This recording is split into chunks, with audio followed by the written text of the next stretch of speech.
আমরা সিঁড়ি, তোমরা আমাদের মারিয়ে প্রতিদিন অনেক উঁচুতে উঠে যাও, তারপর ফিরেও তাকাও না পিছনের দিকে।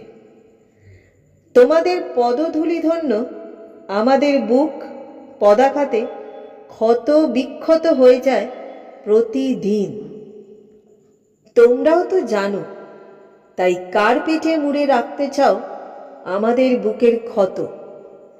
ঢেকে রাখতে চাও তোমাদের অত্যাচারের চিহ্নকে, আর চেপে রাখতে চাও পৃথিবীর কাছে তোমাদের গর্ভোদ্ধত অত্যাচারী পদধ্বনি।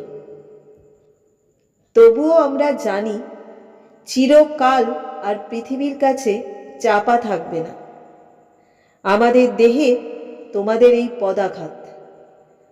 আর সম্রাট হুমায়ুনের মতো একদিন তোমাদেরও হতে পারে পদস্খলন।